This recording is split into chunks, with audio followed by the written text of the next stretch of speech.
நூற்றாண்டு காலமாக இந்த மண்ணில் புறையோடி போய் கொண்டிருக்க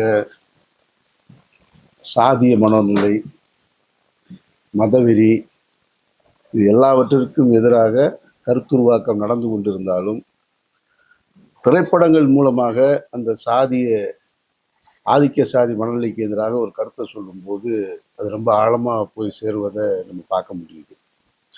அதிலும் தமிழ் திரைப்படங்களில், தமிழ் சினிமாவில் இந்த கடைசி 10 ஆண்டுகள் இப்போ இருந்து இந்த ஆதிக்க சாதி மனநிலைக்கு எதிரான திரைப்படங்கள் பொதுவெளிக்கு பெரிய வரவேற்பையும் பெற்றிருக்கு, பெரிய விவாதத்தையும் உண்டு பண்ணியிருக்கு. அது மறுக்க முடியாது. அதில் இன்றைய இளைய தலைமுறை இந்த சாதிய மனநிலையோட இருக்காங்களா அப்படின்னா, அவங்க குடும்ப அளவில், அவங்க வீட்டளவில், ஊரளவில் எந்த அளவுக்கு இருக்காங்க அப்படின்றது தெரியாது. ஆனால் பொதுவெளிக்கு வரும்பொழுது சமூக வலைத்தளங்கள் பக்கங்களில் சாதிக்கு எதிரான கருத்துக்களை பதிவிடுறதை நம்ம பார்க்க முடியுது. இன்றைய இளைய தலைமுறை அந்த மனநிலையிலேருந்து வெளியில் வந்திருக்காங்கன்றதையும் நம்ம பார்க்க முடியுது.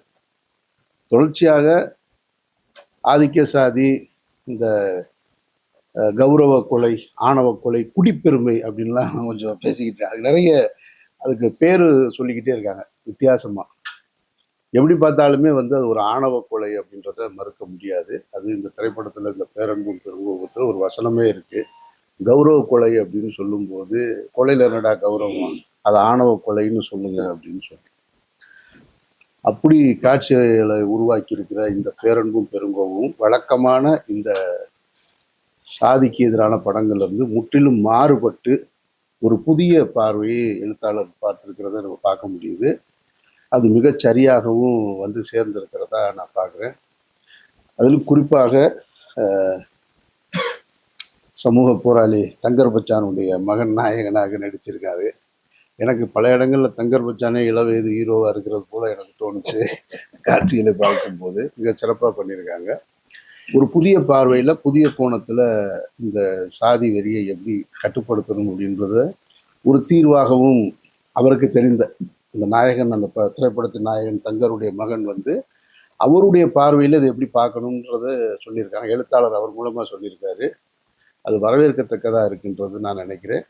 மொத்த படக்குழுவினருக்கும் வாழ்த்துக்கள். குறிப்பாக நாயகனுக்கும் நாயகியாக நடிச்சிருக்கவங்க 2 பேர் ரொம்ப சிறப்பாக பண்ணியிருக்காங்க. எல்லோருக்கும் என்னுடைய வாழ்த்துக்கள். என்னுடைய மகன் இதெல்லாம் நடிச்சிருக்கார், இவர் தான் விஜித், அவ்வளோதான். ஆனால் இந்த படத்தை நான் உங்களை மாதிரி ஒரு பார்வையாளனாக தான் நான் பார்த்தேன். எனக்கு இந்த படத்தை கதை தெரியாது. ஏன்னா தம்பி சொன்னார், பையன் இந்த படத்தை கதையெல்லாம் நீ கேட்காதீங்கப்பா, என்னை நடிக்க விடுங்க, எனக்கு கொஞ்ச நாள் விடுங்க. சரின்னு விட்டாச்சு, அவ்வளோதான். அப்புறம் ஒரு ஆண்டுகள் கழித்து தான் எனக்கு ஒரு மாதிரி இது சரியாக வருமா என்னன்னு எனக்கு தெரியல. அப்படி இருக்கும்போது ஒரு நாள் நானும் என் மனைவியும் படத்தை போட்டு தயாரிப்பாளர் காமிச்சார். பார்த்த உடனே ஒரு எப்படி சொல்கிறதுன்னு தெரியல, நான் செய்ய வேண்டிய ஒரு படத்தை தம்பி செய்திருக்கார். அப்படி தான் எனக்கு தோணுச்சு. ஒரு மிக முக்கியமான படம். தமிழ் சினிமாவில் நிறைய முக்கியமான படங்கள் வருது. இந்த படம் எவ்வளோ முக்கியமான படங்கிறத இந்த இளைய தலைமுறை சொல்லும், நிச்சயமாக சொல்லும். தமிழ் சினிமாவில் ஒரு ஒரு கிராமத்து த்ரில்லர் இது வரைக்கும் வந்ததே இல்லை. இந்த படம் தான் அது. அடுத்த நொடி என்ன, அடுத்த நொடி என்ன, அடுத்த நொடி என்னன்னு ஒரு பதைப்பதைப்போடவே இந்த படம் ஓடிக்கிட்டு இருக்கோம். இளையராஜாவோட இசை மிக முக்கியமானது. இந்த படத்தை 5.5 மாதத்துக்கு முன்னாடி ஒருத்தர் வாங்கினார். வாங்கி 5.5 மாதமாகியும் படத்தை வெளியிடவே முடியல.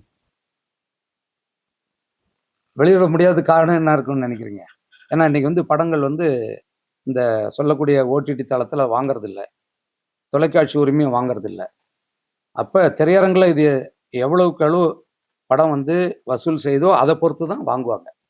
சரி பரவாயில்லன்னு அவர் அதுக்கு மேலே ஒரு 1.25 கோடி செலவு பண்ணி வெளியிட தயாராக தான் இருந்தார். திரையரங்கு கிடைக்கவே இல்லை. தொடர்ந்து எங்களை மாதிரி கணக்கற்ற எண்ணற்ற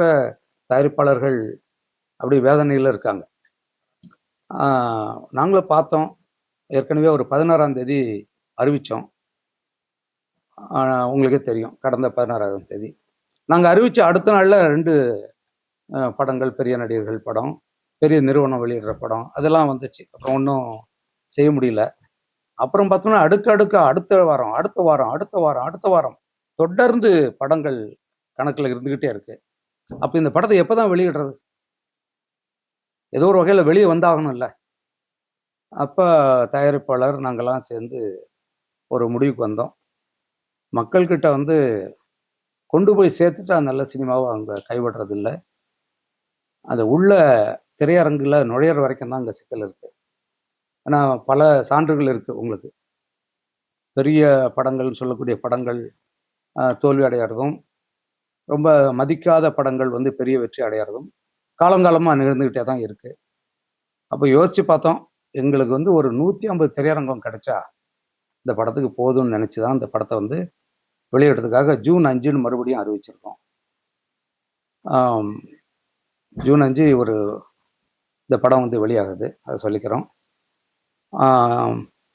இந்த படத்தோட ஒரு பெரிய படமும் வெளியாகுது, உங்களுக்கு தெரியும்னு நினைக்கிறேன்.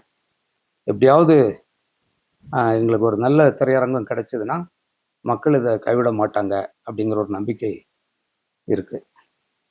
ஒரே ஒரு கேள்வி, இந்த படம் தக்லை கூட ரிலீஸ் ஆகுது.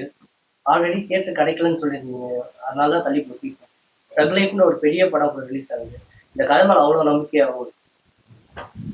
அதான் இப்போ தக் லைஃப் படம் வந்து மணிரத்னம் இயக்கியிருக்காரு, கமலஹாசன் அண்ணன் நடிச்சிருக்காங்க, சிம்பு தம்பி நடிச்சிருக்காரு. அவங்க பெரிய நிறுவனம் அதை வெளியிடுறாங்க, உங்களுக்கு தெரியும். ஆனால் என்கிட்ட எதுவுமே இல்லை. என்கிட்ட ஒரு நல்ல கதையோடு உள்ளே போகிறோம். அது ஒன்று தான் எங்களுக்கு நம்பிக்கை.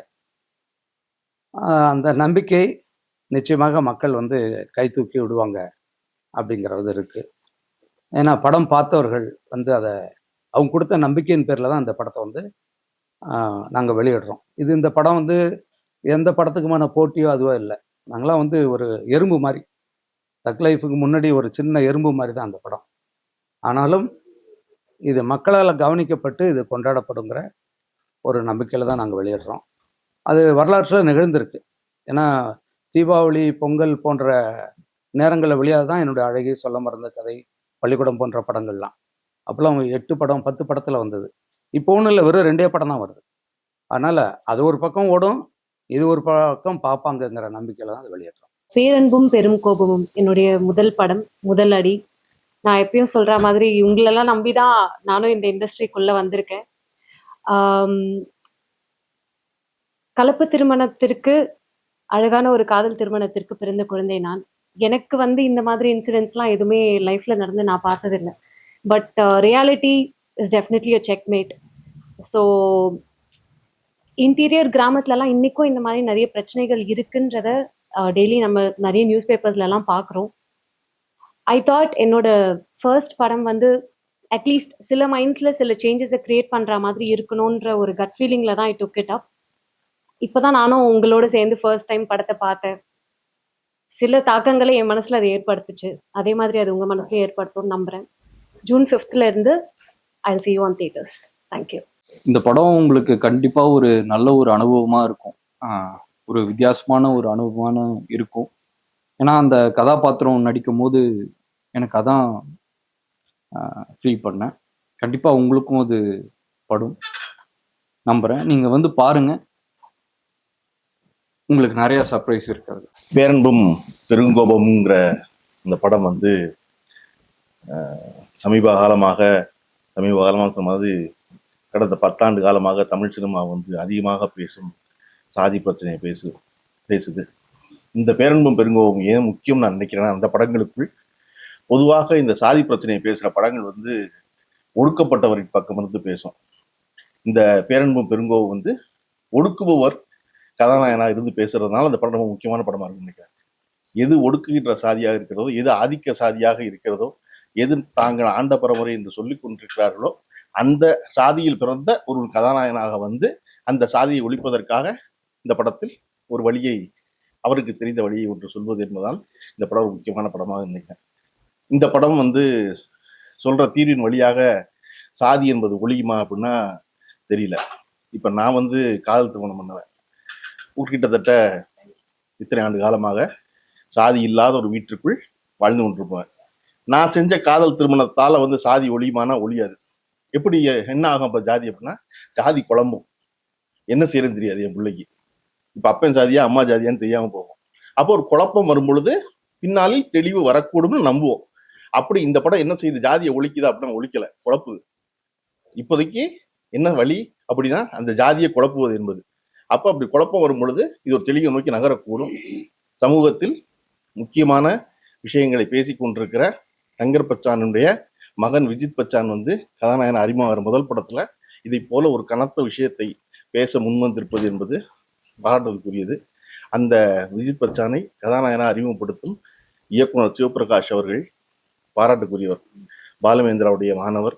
அவருடைய முதல் படத்துல வழக்கமான எளிதான ஒரு ஆண் பெண் சேர ஒரு காதலை எடுத்துக்காம அந்த காதலுக்கு பின்னாடி ஒரு சமூக பிரச்சனையை பேசணும்னு முன்வந்திருப்பது என்பது பாராட்டுக்குரியது. கதாநாயகன் கதாநாயகி உட்பட்ட அனைத்து நடிகர்களுக்கும் இந்த குழுவுக்கும் வாழ்த்துக்கள். படம் பெருவெற்றி பெற வேண்டும் என்று வாழ்த்துகிறேன். நன்றி, வணக்கம். பேரன்பும் பெருங்கோபம் என்கின்ற அந்த தலைப்பு வந்து பல அர்த்தங்களை கொண்டது. ஒரு சிறப்பு வாய்ந்த ஆளுமையான தலைவனுக்கான ஒரு பெயராக நாமெல்லாம் அறிந்த பெயரை படத்திற்கு வைத்திருக்கார்கள். ஜாதி குறித்து தொடர்ச்சியாக 100 ஆண்டுகளுக்கு மேலாக ஒழிப்பது குறித்தான தீவிரமான ஒரு அரசியல் களம் தமிழ்நாட்டில் நடந்து வரக்கூடிய சூழலில் இந்த ஜாதியுடைய கூறுகள், அதனுடைய வேர்கள் குறித்து ஒரு புரிதலோடு, ஆழமான புரிதலோடும் இன்றைக்கு கிராம சமூகங்கள் எப்படி இருக்குது என்பதை காட்சிப்படுத்தி அதற்கு எதிராக அந்த சமூகத்திலிருந்தே வரக்கூடிய ஒரு குரலை கதாநாயகனாக திரைப்படத்திலே மிக ஆழமாக பதிவு செய்திருக்கிறார்கள். ஒரு முதிர்ச்சியான ஒரு நடிப்பு, ஒரு சிறந்த ஒரு முதல் படத்தை சமூகத்திற்கு பயன்படுகின்ற வகையில், எளிய வகையில் மக்கள் அதை புரிந்து ஏற்றுக்கொள்ளுகின்ற, ஜாதி ஒழிப்பை வந்து கன்வின்ஸ் பண்றது அப்படிங்கிறதே ஒரு படிக்கிறப்ப ரொம்ப எளிமையாக படிச்சிருவாங்க. ஆனால் நடைமுறைகளில் வந்து அது அந்த ஜாதியை வந்து உள்வாங்கிறதுல, அதை உள்வாங்கிய ஜாதிய உணர்வை வெளிப்படுத்துகின்ற அந்த போக்குகளை எல்லாம் வந்து கைவிடுறது ரொம்ப சிரமமான விஷயங்கள் எல்லா இடத்துலையும் பார்த்துருக்குறோம். ஆனால் அது குறித்து ரொம்ப ஆழமாக ஒரு ஒரு சிந்தனையோடு இந்த படம் எடுக்கப்பட்டிருக்கிறது. அனைவரும் வரவேற்க வேண்டிய ஒரு திரைப்பட குழுவினருக்கும் அதில் மிகச்சிறப்பான நடிப்பை வெளிப்படுத்திய அனைத்து நடிகர்களுக்கும் நடிகைக்கும் மற்றும் அனைவருக்கும் எங்களது வாழ்த்துக்களை தெரிவிக்கிறேன். ஒரு இசை வடிவத்தில் இருக்கிற ஒரு கருவிக்கு ஒரு இசையை தட்டி எழுப்பின, தமிழ் மக்களை தட்டி எழுப்பின ஒரு கருவியை தொட்டாலே தீட்டு அப்படிங்கிற ஒரு பார்வையில ஊர்ல வளர்ந்தவங்க நாங்கள்லாம். அப்படியான ஒரு பறை கருவியை தொட்டாலே அது தீட்டு, மற்ற ஜாதியினர் அப்படின்னு ஒரு சொல்லை வளர்க்கப்பட்ட ஒரு சமூகத்துல வளர்ந்தவங்க. அப்படிப்பட்ட ஒரு பறைய நான் செத்து மீண்டும் வருவேன், அது வரைக்கும் பத்திரமா பாத்துக்குங்கடா அந்த பறைய அப்படின்னு சொல்லி ஒரு பாடல் எழுதி அந்த பறையை ஒரு புனிதமான கருவியா மாத்தினவர் அண்ணன் தங்கர் பச்சான். அவருடைய தென்றல் படத்துல அந்த பாடல் தான் இன்னைக்கு வரைக்கும் அந்த பறை கருவியை வந்து புகழ்ந்து பாடக்கூடிய ஒரே பாடலா இருக்கு தமிழ் சினிமால. அப்படியான ஒரு சிந்தனையாளர் வீட்டில இருந்து வளரக்கூடிய ஒரு கதாநாயகனுடைய படம் எப்படி இருக்கும் அப்படின்னு தான் நான் எதிர்பார்த்துட்டு இருந்தேன். முதல் படமே ரொம்ப சிறப்பான தோற்றத்துல ரொம்ப மெச்சூரா நடிச்சிருந்தார். அந்த டிரான்ஸ்மிஷன் ஆகி அந்த ஒரு தாடி வச்ச கதாபாத்திரமா வரும்பொழுதுலாம் உண்மையிலேயே அந்த ஒரு பக்குவமான கதாபாத்திரமா அவர் நடிச்சிருந்தாரு. ஏன்னா ஒரே ஒரு ஊர்ல ஒரே கலாச்சாரத்தோட, ஒரே உடை, ஒரே உணவு, ஒரே பழக்க வழக்கம், ஒரே மொழி பேசுற 2 சமூகங்களை, ஒரே கலாச்சாரத்தோட வளர்ந்த ஒரு தாய் மக்களை ஒருத்தன் தொட்டுட்டாலே ஒருத்தன் தீட்டு அப்படிங்கிற ஒரு மனநிலையில இன்னும் நாம இருக்கிறோம் அப்படிங்கிறது நமக்கே ஒரு அவமானமான ஒரு சூழல்ல தான் வாழ்ந்துட்டு இருக்கோம். இப்போ எத்தனை நாளைக்கு இந்த படத்தை எடுத்துக்கிட்டே இருப்பீங்க அப்படின்னா, எத்தனை நாளைக்கு இது இருக்குதோ அத்தனை நாளைக்கு இந்த மாதிரியான படங்களை எடுக்க வேண்டிய தேவை இருக்கு அப்படிங்கிறத இந்த படம் மூலமா மறுபடியும் சொல்லியிருக்காங்க.